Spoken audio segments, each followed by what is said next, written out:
Hey everybody, this is going to be a really short video.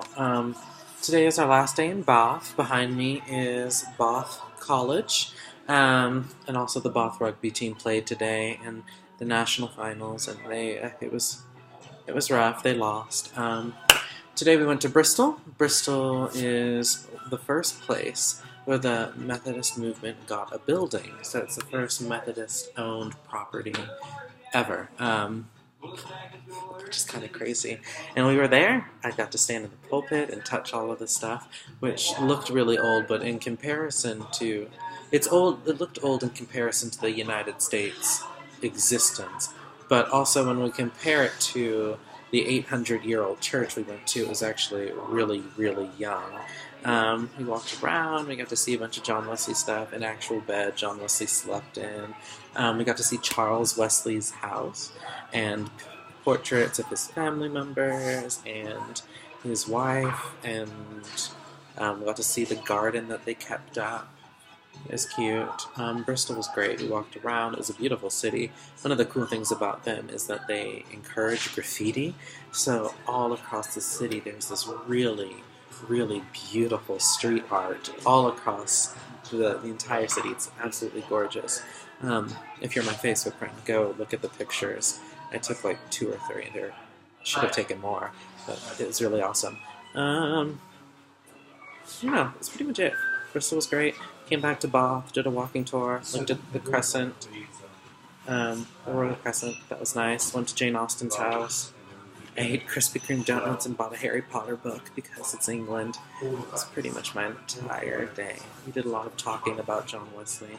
This was actually the most John Wesley-centric day, but I don't want to bore you with the details. That's not true. So, John Wesley.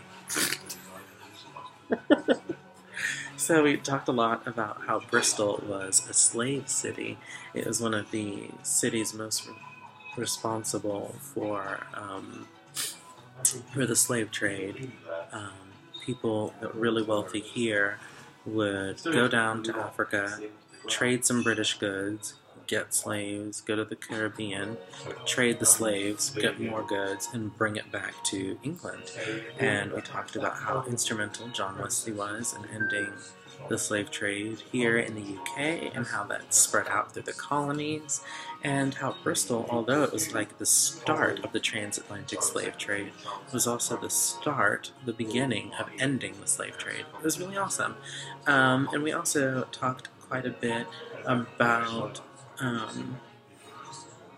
we talked about John Wesley's hesitancy for marriage, and I thought that was really interesting, but also his lack of ability to stay firmly rooted, or to even support people that did get married, especially his brother, Charles is wonderful, and he was married and raised children and chose not to continue itinerancy so that he could support his family more effectively.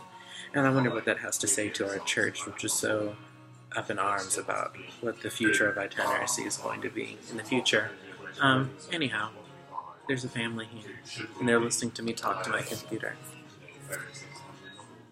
Hello, British family on vacation. They look like nice people. Oh, no, sorry, I'm just talking to my computer over here. Anyhow, end of the day. Bye.